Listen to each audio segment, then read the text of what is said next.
합니다. 우리가 살면서 한 번쯤은 그런 생각을 합니다. 만약 시간을 되돌릴 수만 있다면 참 좋겠다라는 생각을 할 때가 있습니다. 아마 여러분들도 이런 생각을 한 번 정도 했을 것 같습니다.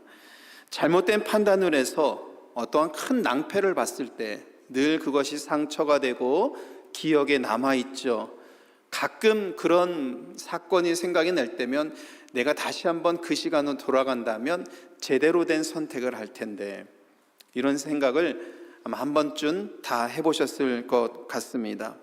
인생의 중요한 순간, 예를 들어서 진학이나 진로나 또 사업을 하셨던 분들 중에서는 중요한 사인을 앞두고 있을 때 돌이킬 수 없는 선택 앞에서 잘못된 길을 택했다라면 지금과는 완전히 다른 삶을 살았을 거라고 우리는 생각을 합니다.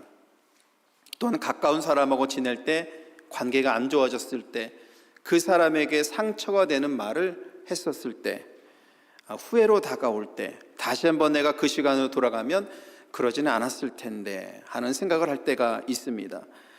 우리의 마음은 그 순간으로 다시 돌아가 잘못을 바로잡고 싶지만, 그리고 바른 선택을 다시 한번 내가 하고 싶지만, 그런 생각을 우리가 갖고 있지만, 그러나 우리가 잘 알고 있죠. 우리는 결코 시간을 되돌릴 수는 없습니다. 아무리 그렇게 생각을 한다 하더라도 과거의 시간으로 돌아가서 그 있었던 일을 돌이킬 수가 없습니다.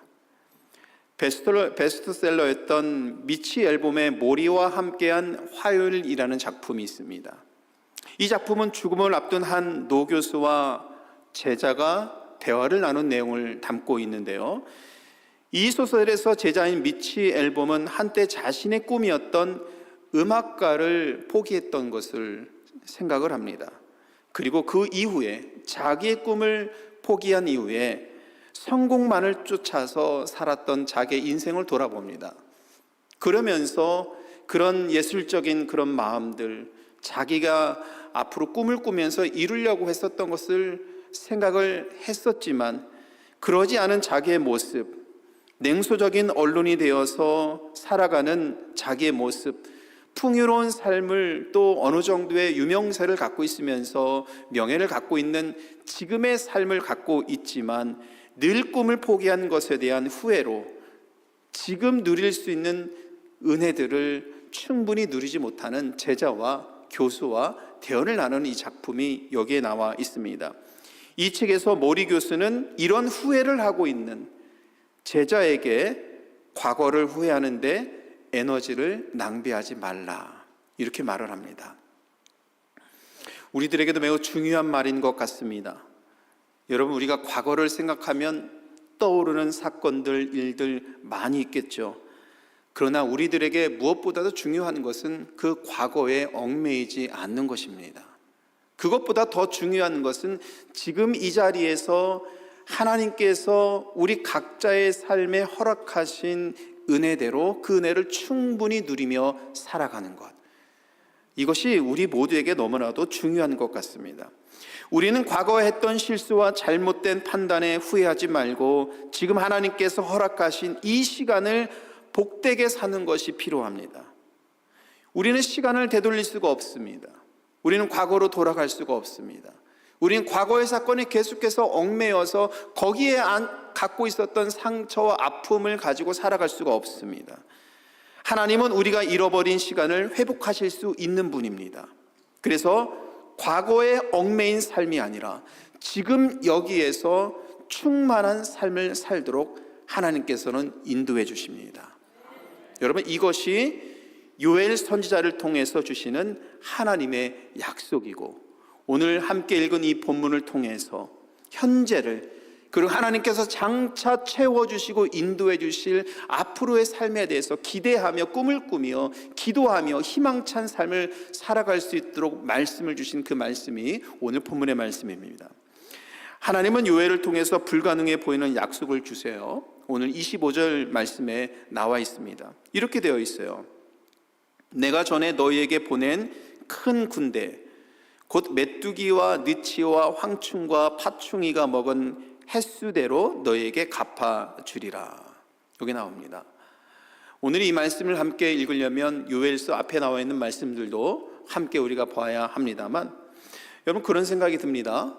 우리는 돈을 잃어버리면 열심히 일을 해서 돈을 또 벌면 되죠, 여러분. 그러지 않습니까? 재산이 만약에 많이 손해를 보는 사건이 있다라면 앞으로 열심히 일해서 또 채워가면 되는 거겠죠. 사람들과의 관계 속에서 깨어진 관계가 있으면 내려놓고, 화난 감정도 내려놓고, 또 양보하고 용서하고 화해해서 그 관계를 회복할 수가 있겠죠. 요즘에는 잃어버린 건강도 의학기술로 발달로 인해서 어느 정도 우리가 잘 회복하고 그리고 유지하고 또 이렇게 살아갈 수 있는 기술까지도 우리가 이렇게 살고 있지 않습니까? 하지만 지나간 시간은 결코 돌이킬 수 없다라는 겁니다. 우리들에게는 이런 능력이 없습니다. 그런데 선지자는 오늘 25절의 말씀에 보니까 이렇게 말씀합니다. 메뚜기가 먹어치운 횟수, 그 횟수대로 하나님께서 갚아주실 것이다. 여기서 횟수는 우리의 인생에서 실패와 실수로 인해서 낭비되거나 손실된 시간, 상처를 받은 그 시간을 의미합니다. 하나님께서 이 상처받은 시간을 갚아주시겠다, 덮어주시겠다, 회복해 주시겠다, 이렇게 약속하는 겁니다. 하나님께서는 인간의 힘으로 절대 회복할 수 없는 것을 약속하고 계십니다. 이 약속은 우리가 마주한 절망적인 상황 속에서도 오직 하나님의 능력을 신뢰해야 할 이유가 여기에 있다는 것을 말씀하고 있습니다. 이 불가능해 보이는 약속을 하나님께서 주셨을 때에 이 말씀을 받은 이스라엘 백성들은 이 하나님의 약속이 그렇게 감사했겠죠. 이 말씀을 제대로 알아들은 사람들은 얼마나 감사했겠습니까? 못 알아들은 사람들은 어떻게 되겠습니까? 계속해서 메뚜기 떼에 의해서 황폐화된 땅을 바라보면서 희망과 꿈을 꾸지 못하고 미래를 바라보지 못하고 계속해서 자기 한탄을 하고 과거에 얽매여 있어서 과거 속에 받은 상처와 아픔만을 생각하면서 벗어나지 못한 상태에 있겠죠. 요엘서 1장 4절의 말씀에 가면 오늘 25절에 나와 있는 비슷한 말씀이 나옵니다. 이런 말씀이 있습니다. 팥중이가 남긴 것을 메뚜기가 먹고, 메뚜기가 남긴 것을 느치가 먹고, 느치가 남긴 것을 황축이가 먹었더라. 1장 4절의 말씀이거든요. 여러분 1장 4절에 나와 있는 이 말씀이 다 메뚜기의 종류라고 합니다. 여러분 메뚜기면 다 메뚜기인 줄 알았는데 메뚜기, 황충이, 느치, 팥중이, 이게 다 메뚜기에 속하는 그 종류들이라고 해요. 근데 먹히고 먹히는, 계속되는 이 먹히는 관계를 1장 4절에서 말씀하고 있습니다. 여러분 메뚜기 떼가 출현하면 얼마나 무서운지 들으셨죠? 종종 들었는데 아마 요즘에 중동 지역에서도, 중동 지역인지 제가 정확하게 기억은 나진 않습니다만, 기후 환경의 변화로 인해서 메뚜기 떼가 그렇게 자주 출몰을 한다고 합니다. 그러면서 이 기후 환경의 변화에 따라서 메뚜기 출몰하는 지역과 나라가 점점 바뀌어 가고 있다고 그래요. 근데 메뚜기 떼가 한번 출혈을 하면은 지금 인간이 갖고 있는 기술로도 그를 금방 막을 수가 없습니다. 어찌나 이 메뚜기 떼가 한번 지나가면은 지나간 자리가 황폐화되는지요. 거기에 있는 모든 풀들, 곡식들, 심지어 사람들이 살아가는 그 삶의 터전까지도 완전히 다 없어진다고 합니다. 작은 메뚜기지만 그것이 한 떼로 몰려와서 이렇게 지나가면은 사람들에게도 이렇게 큰 피해를 준다고 합니다. 즉 이스라엘에게 지속적으로 재앙이 닥칠 것을 요엘 선지자는 말씀하고 있는 겁니다. 그런데 선지자는 메뚜기 재앙이 우연한 자연재해가 아니라 하나님께서 이스라엘 백성들에게 내린 심판이다라고 말씀하고 있죠. 불순종에 대한 심판. 메뚜기 떼의 침략은 하나님의 심판의 날이 임박했음을 알리는 신호였던 겁니다. 금요일 날에도 말씀을 드렸습니다만 하나님께서 주신 사인을 잘 봐야 됩니다. 우리는 사인, 그 표시, 하나님께서 여러분들의 영적인 삶에 또 우리 살아갈 믿음의 공동체에 주시는 그 사인이 있습니다. 오늘은 메뚜기떼로 하나님께서 사인을 주신 겁니다. 하나님 앞에 불순종하고 또 율법으로 살지 못하는 이 사람들에게 메뚜기떼를 보냄으로 인하여서 황폐화된 땅을 바라보면서 여러분 무엇을 깨달아야 될까요? 좀 전에 말씀드린 것처럼 하나님의 사인을 받아들인 사람은, 이해한 사람들은 돌이키겠죠. 하나님께 돌이켜서 나아가서 죄를 회개하고 하나님께 긍휼을 구하는 기도를 올려드리겠죠. 그러나 이 사인을 알아듣지 못한 사람들은 황폐화된 땅을 보면서 계속해서 신세한탄합니다. 여러분, 그래서 믿음을 갖고 있는 것, 긍정적인 미래를 바라본다는 것, 하나님을 신뢰한다는 것이 이렇게 우리들의 삶을 완전히 바꿔놓을 수 있는 겁니다. 하나님을 신뢰하는 사람들, 하나님의 말씀의 깨달음을 얻는 사람들은 똑같은 환경, 똑같은 상황일지라도 그들의 미래는 밝은 것입니다. 요엘 선지자는 이것을 계속해서 설명을 하면서, 사실 오늘은 구체적으로 이것에 대해서 언급은 안 하겠습니다만, 요엘 선지자는 여호와의 날이라는 이 하나님의 심판을 계속해서 강조하고 있습니다. 이 재앙은 백성들의 죄를 회개하고 하나님께로 돌아오도록 촉구하는 강력한 경고인 겁니다. 바로 이러한 절망적인 상황 속에서 마침내 회개하고 하나님께 부르짖는 백성의 소리를 들으신 하나님은 놀라운 마음의 변화를 보여주시고 18절에서 이제 회복의 시작을 선언하십니다. 그래서 18절에서는 본문의 이 환경이, 본문의 내용이 완전히 전환되고 있는 것을 보게 되죠. 우리 이 말씀 18절을 같이 한번 읽어보겠습니다. 그때에 여호와께서 자기의 땅을 극진히 사랑하시어 자기 백성을 불쌍히 여기실 것이라. 아멘. 여러분, 오늘 18절의 말씀을 보면 하나님의 품성이 담겨져 있습니다. 하나님의 속성이 담겨져 있습니다. 하나님은 자기의 땅을 극진히 사랑하시는 분입니다. 하나님은 자기의 백성을 불쌍히 여기시는 분입니다. 하나님의 품성입니다. 하나님의 속성입니다. 오늘 요엘 선지자를 통해서 메뚜기 때에 이 극심한 황폐화된 땅을 바라보는 이 백성들을 통해서 그 백성들을 향해서 하나님께서 말씀하십니다. 하나님은 사랑하시는 분이야. 하나님은 이 황폐된 땅에서 고통받고 있는 백성들을 불쌍히 여기시는 분이야. 이것을 들은 사람들은 하나님을 통해서 이 땅이 새로워질 것을 꿈을 꾸게 되는 거죠. 여기서 여러분, 극진히 사랑하시오라는 이 단어는 이 카나라는 이 히브리어 단어를 쓰고 있습니다. 이 하나님의 거룩한 카나, 여러분 저를 따라서 해보십시오. 하나님의 거룩한 카나. 네, 이 카나라는 단어는 이제 질투하다라는 이런 뜻을 갖고 있어요. 질투를 하면은 어떤 게 셈입니까? 질투할 때 재밌게 질투하는 분이 있나요? 질투하려면 막 질투심이 엄청 타오르잖아요. 그게 불타는 겁니다, 이 마음속에. 그러니까 불타는 하나님의 마음을 이 카나라는 이 단어에서 담고 있는 거예요.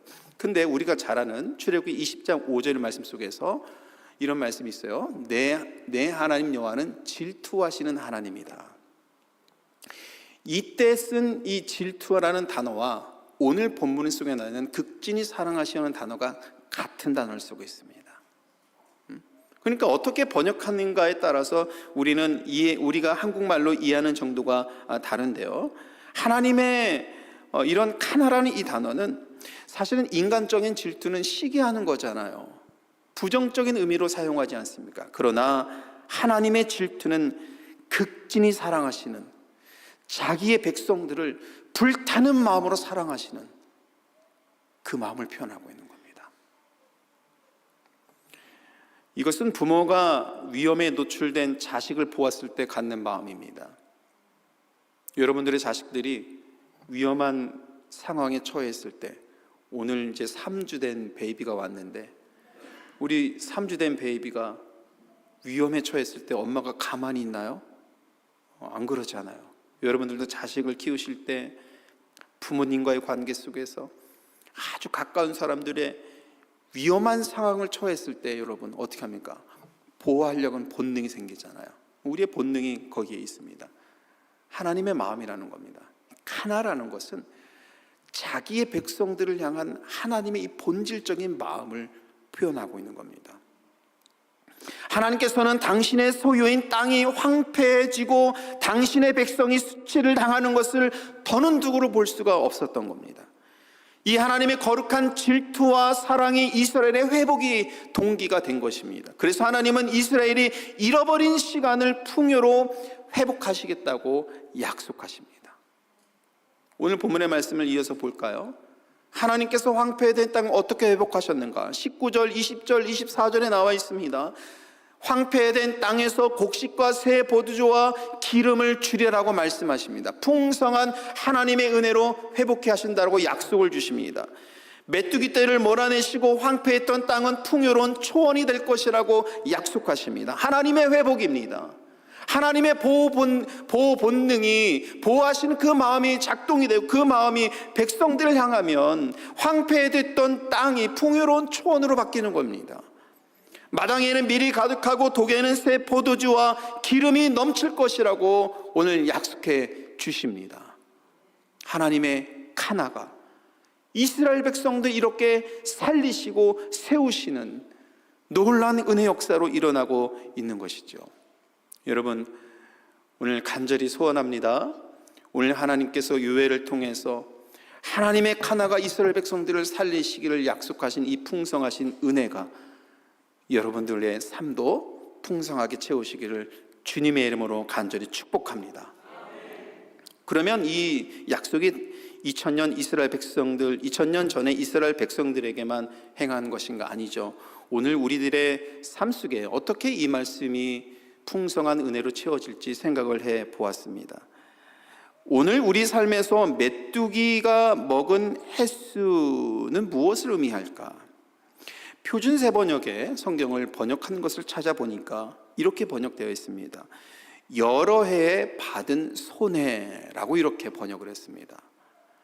여러분 살아오시면서 손해 받으신 분들 계시죠? 네, 손해 많이 보신 분들 많이 계시죠? 오늘 하나님께서 이스라엘이 받은 손해, 이것을 대신 갚아주시고 덮어주시고 채워주시는 은혜처럼 우리가 갖고 있는 다양한 실패와 상처와 손해를, 잃어버린 시간들을 하나님께서 은혜로 채워주신다고 우리들을 향해서도 말씀하십니다. 우리들의 잃어버린 시간들은 참으로 다양합니다. 우리 중에서도 열심히 일했지만 상처를 받으신 분들, 사업의 실패를 맛본 분들 참 많이 있습니다. 특별히 본인의 실수와 상관없이 큰 피해를 보신 분들도 많이 있죠. 저는 한국에서 지내면서 한국의 IMF를 경험한 사람입니다. 미국에서 오래 계신 분들은 한국의 IMF를 경험하지 못하셨죠. 정말 그때는 한국 정말 어려웠습니다, 여러분. 대기업들이 부도나니까 아래 중소기업들이 소상인들까지도 줄 부도가 나서 한 사람이 아니라, 한 기업이 아니라 한국 전체가 완전 실패의 도가니로 빠졌던, 그때 당시에 교회도 재정적으로 사역하는 것, 선교하는 것, 이런 것에 매우 타격을 받고 매우 어렵고, IMF 당시에 한국 교회에서도 많은 교회가 문을 닫았던 그런 경험들을 갖고 있습니다. 이것은 한 개인의 선택과 노력에 관련 없이 실패를 경험한 분들을 생각하게 합니다. 한국에 IMF가 있었다면 미국에는 2008년 내에 대침체를 여러분 기억을 하시죠? 이것은 여러분들이 다 경험하셨을 겁니다. 그때 당시에도 저는 유학생이었기 때문에 유학생으로 살아가면서 조금 경험을 했습니다만 미국에서도 많이 힘들었다고 하더군요. 많은 회사들이 문을 닫고 집값은 폭등하고 사람들의 은퇴 자금은 순식간에 사라지고 불안하고, 이런 것이 사회 전반의 불안한 분위기를 형성이 됐던 2008년 이후에 우리들의 삶도 기억을 합니다. 물론 여러분이 코로나 사태 때는 더욱더 힘들었던 것을 기억을 합니다. 분명히 이와 같은 상처들을 잃어버린 시간들을 갖고 있는 분들이 있습니다. 사랑하는 사람을 먼저 보내고 기쁜 상실과 외로움 속에 보내기도 합니다. 질병과 싸우면서 자기의 삶이 완전히 딱 멈춰진 것을 경험하는 사람들도 있습니다. 신앙적으로 아버지 곁을 떠난 탕자와 같이 방황하기도 하는 분들이 있습니다. 신앙적으로 이런 방황하는 시간을 보내는, 잃어버린 시간을 보내는 분들도 있습니다. 그러나 하나님께서 오늘 이스라엘 백성에게 이 회복의 약속을 주신 것처럼 우리에게도 회복의 약속을 주십니다. 우리 힘으로는 결코 되돌릴 수 없는 그 시간을, 그 사건을, 그 상처를 하나님께서는 대신 덮어주겠다 약속하십니다. 우리들의 삶에 임했던 메뚜기 때의 이 아픔을 하나님은 외면하지 않으십니다. 하나님의 거룩한 카나로, 이 극진히 사랑하시는 하나님의 마음으로, 불쌍히 여기시는 하나님의 이 거룩한 마음으로, 자기의 백성들을 보시는 하나님의 이 마음으로 오늘 저와 여러분들의 삶도 채우시고 인도하시고 새로운 삶으로 세우실 줄 믿습니다. 그렇다면 이 약속은 과연 누구에게 주어지고 우리들의 삶에서는 어떻게 성취될까? 첫 번째로 우리가 기억해야 될 것은 오늘 본문의 말씀을 통해서 하나님의 긍휼을 구할 수 있는 사람이 되어야 됩니다. 그리고 하나님의 영광을 바라보는 사람에게 이러한 풍성한 은혜가 주어짐을 기억해야 합니다. 메뚜기 재앙 앞에서 이스라엘 백성들은 2장 17절에서 이렇게 말을 합니다. 여호와여 주의 백성을 불쌍히 여기소서. 이 말씀은 우리를 불쌍히 여겨달라는 간절한 호소이죠. 메뚜기 재앙과 가뭄으로 인해서 모든 것을 잃어버린 절망적인 상황에서 하나님의 긍휼을 간곡히 부르짖고 있습니다. 여러분, 우리에게 이 기도가 있나요? 여러분, 우리들에게 이 간절한 호소가 있습니까? 하나님의 긍휼을 바라는 간곡한 기도가 우리에게 있습니까, 여러분? 오늘 하나님께서 우리들의 신앙을 다시 한번 세우길 원하십니다. 나를 불쌍히 여기소서. 이렇게 하나님의 긍휼을 간곡히 바랬던 백성들의 이 기도가 우리의 기도가 되기를 원하십니다. 여러분, 저를 따라서 해보십시오. 여호와여 우리를 불쌍히 여기소서. 여러분, 기도할 때마다 특별히 잃어버린 시간 속에서 아직도 헤어나지 못한 분들이 있다면 오늘 백성들이 하나님을 향해서 불쌍히 여기소서, 하나님 나를 불쌍히 여기소서, 이렇게 기도한 것처럼 이런 간곡한 기도, 하나님을 바라보면서 기도할 수 있는 이런 마음들이 기도의 자리로 새롭게 나올 수 있기를 바랍니다. 이런 상황에서 백성들은 17절에서 너희의 하나님이 어디 있느냐라고 이방 사람들이 조롱할까 봐 걱정합니다. 하나님의 이름은 하나님의 명예이지 않습니까? 그런데 이방 사람들이 하나님의 이름을 욕되게 한다면 백성들에게도 상처가 되는 것이고 하나님의 영광을 가리게 되는 일이 되는 것이지요. 하나님의 이름이 이방인들의 조롱거리가 되면 얼마나 가슴 아픈 일이겠습니까? 그래서 하나님의 명예가 실추되지 않도록 하나님의 영광이 회복되도록 기도한 것입니다. 여러분, 이와 같이 우리의 잃어버린 시간이 채워지는 것은 우리를 통해서 하나님의 영광이 드러나는 그 위대한 증거가 되는 겁니다. 여러분, 그런 면에서 신앙인들은요, 기쁨으로, 행복으로, 감사로 잘 살아야 됩니다. 신앙인들이 자꾸 하나님의 말씀을 보지 못하고 아까 말씀드린 것처럼 하나님의 계시의 뜻을 알지 못하고 자꾸 자기의 문제에 더 깊이 빠져들고 황폐된 땅만을 바라보면서 하나님께서 채우실 꿈과 미래를 바라보지 못하고 가슴 아파하고 신세한탄하고 또 비관적이고 자꾸 미래를 바라보면서 비판적이고 이렇게 하면 여러분, 우리들의 삶을 통해서 하나님이 드러나지가 않습니다. 하나님께서 원하시는 것은 하나님의 약속을 바라보고 오늘을 기쁘게 살고, 오늘 이 예배를 통해서 하나님의 영광을 바라보고, 오늘 이 시간을 통해서 하늘로부터 내려오는 은혜를 충만하게 받음으로 인하여서 살아계신 하나님의 증인이 되어라.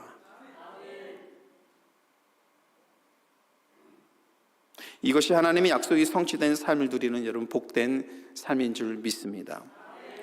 두 번째, 우리가 이 약속을 이루는 그 삶을 살기 위해서는 하나님과의 깊은 교제 속에서 믿음의 열매를 맺는 그런 삶을 살아야 합니다.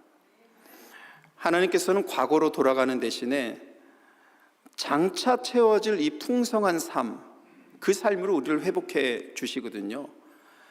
근데 여러분, 늘 제가 강조하고 자주 말씀드립니다만 이 풍성한 삶은요, 우리가 가만히 있는다고 맺어지는 것이 아니죠. 제가 늘 비유를 쓰고 있습니다만 신앙인들은요, 사과나무 밑에서 사과가 떨어지기를 기다리는 사람들이 아닙니다. 그것이 하나님의 은혜가 아니에요. 하나님의 은혜는 우리가 씨를 뿌리는 겁니다. 씨를 뿌리면 하나님께서 오늘 말씀처럼 늦은 비와 이른 비를 적당히 내려주시고, 햇볕을 주시고, 우리가 뿌린 씨가 나무가 되어서 가지를 뻗어서 열매를 맺도록 인도해 주시는 겁니다. 이것이 하나님과의 관계입니다, 여러분. 우리 헌신과 노력에 성령께서 역사하실 때 맺어지는 것, 이것이 열매입니다. 여러분, 우리가 좋아하는 찬양, 한국의 신앙인들이면 다 좋아하는 우리 찬양이 있잖아요. 할 수 있다 하시니는 나의 능력 주 하나님. 이 찬양 좋아하시죠? 근데 여러분, 이 찬양 부를 때마다 우리는 긍정의 은혜를 늘 기억을 하는 겁니다. 할 수 있다 하시니. 네. 나의 능력 주 하나님. 이 찬양처럼 항상 긍정적인 믿음으로 나아가야 합니다. 우리의 믿음은 할 수 있다라는 의지에서 시작이 되지만 그 열매는 성령님의 능력으로 맺어지는 겁니다. 할 수 있다, 이 긍정적이고 미래를 바라보면서 채워주실 하나님의 은혜를 바라보면서 나아갈 때 거기에 30배, 60배, 100배의 열매를 맺어지는 은혜를 우리가 누리게 되는 것이죠. 여러분, 이렇게 하나님께서 여러분들의 잃어버린 시간들을 채워주시고 새로운 삶으로 채워주시는 것처럼 저는 우리 교회의 잃어버린 시간도 풍성하게 채워주실 것이라고 그렇게 믿습니다. 여러분, 우리가 지난 몇 년간 정말 얼마나 열심히 우리가 사역을 했습니까? 저는 하나님께서도 우리 샴복 한인교회가 교회를 통해서 주신 이 귀한 사명, 땅끝까지 이르러서 복음을 전하라는 이 사명을 이루기 위해서 우리 교회가 얼마나 열심히 사역하고 이것을 위해서 얼마나 열심히 노력했는지 하나님께서 분명히 아실 거라고 저는 그렇게 생각을 합니다. 저와 여러분들도 이런 사역을 위해서 열심히 지난 몇 년간 얼마나 열심히 했나 모릅니다. 이런 사역을 하다 보니 우리 교회가 지난 잃어버렸던 시간들, 그런 세월들, 그것들이 어느 정도 아물고 계속해서 하나님께 주신 사명과 사역을 바라보면서 나아갈 수 있었던 것 같습니다. 물론 예배는 어떠한 일이 있어도 우리는 계속해서 지켜냈고 예배를 통해서 하나님께 영광을 되고자 노력했습니다. 여러분, 요즘에 우리 이민교회가 특별히 시카고에 있는 교회들을 생각해 볼 때에 시카고에 있는 신학교들이 다 어렵습니다. 제가 누차 말씀드립니다만 트리니티 신학교도 없어졌죠. 그리고 게레 신학교도 예전 같지 않고 매우 어려운 상황이고요. 제가 다녔던 맥코믹 신학교, 같이 있었던 루터란 신학교, 캐톨릭 유니온 신학교, 시카고 신학대학교, 모든 대학이 지금 예전 같지가 않습니다. 학생이 없습니다, 여러분. 그러다 보니까 지금 이민교회가 전도사님을 모시기가 세상말로 하늘의 별 따기입니다. 네. 교회마다 얼마나 경쟁이 심한지 모릅니다. 전도사님 모시기 위해서. 근데 여러분, 우리가 열심히 사역하고 하나님께서 채워주실 것을 기대하면서 여러분들이 금요일 때마다, 여러분들이 기도하실 때마다 우리에게 사역자 보내주세요. 지금 몇 년을 우리가 그렇게 기도를 했습니다. 근데 하나님께서 유스 그룹에도 좋은 사역자를 보내주셨고, 그리고 또 우리 썬데이 스쿨에도 또 좋은 사역자를 보내주셨고, 또 함께 섬길 수 있는 우리 청년도 보내주셔서 이제 우리 교회는 이제는 사역자들이 다 채워지고 함께 사역할 수 있는 그런 상황이 되었습니다. 그래서 저는 앞으로 하나님께서 우리 교회를 더 좋은 상황으로, 또 우리가 잃어버린 시간에 노력했고 기대하고 기도했던 이런 것들을 지금 채워주셨는데 앞으로 더 좋은 일로 채워주실 것이라고 저는 믿습니다.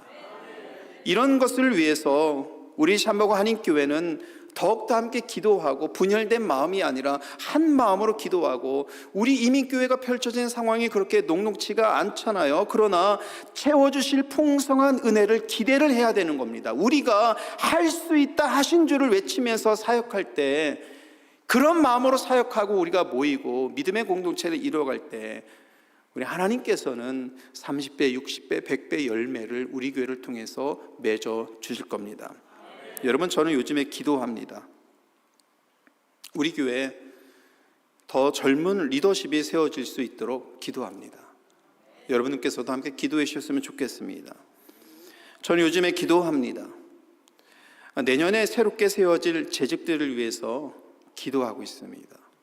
신실한 사람들이 세워질 수 있도록 교회를 주님의 몸으로 믿음으로 잘 섬기고, 그리고 자꾸 하나님께서 채워주실 풍성한 은혜를 기대할 수 있는 재직들이 세워질 수 있도록 여러분 기도하고 있습니다. 여러분, 저는 오늘 이 말씀을 통해서도 기억하고 기도합니다. 우리 교회 모든 성도들이 긍정적이고 밝은 믿음 생활을 할 수 있도록 기도합니다. 그래서 우리 교회가 여러분 곧 하나님께서 29역을 되게 하시고 또 150가정이 되게 하시고 200명 출석하는 교회가 될 수 있도록 채워주실 것입니다. 그러나 조건이 있습니다. 하나님께서 해주실 것이니 가만히 있으면 안 됩니다. 여러분, 하나님께서 해주실 것이니 우린 최선을 다해서 하나님의 영광을 위해서, 채워주실 풍성한 은혜를 위해서 열심히 노력하고 한 믿음의 공동체를 건강하게 세워갈 때에, 이 어려운 시대이지만 우리 샴바고 한인교회를 통해서 하나님께서 역사하실 줄 믿습니다. 사랑하는 성도 여러분, 오늘 우리는 상처와 아픔의 과거로 돌아가지 말고 미래에 채워주실 더 큰 은혜를 기대하며 함께 나아가야 합니다. 오늘 본문의 말씀 마지막 절 27절에 하나님께서 이렇게 말씀하십니다.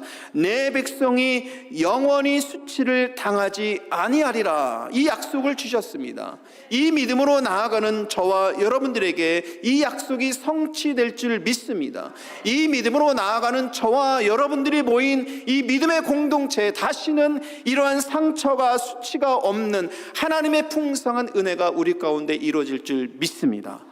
이 말씀 믿고 나아가는 여러분들, 한 주간 정말 이 풍성한 은혜로 살아가셔서 여러분들의 가정과 생업의 현장 속에 늘 끊이지 않는 하나님의 은혜의 사랑이 충만하기를 주님의 이름으로 간절히 축원합니다.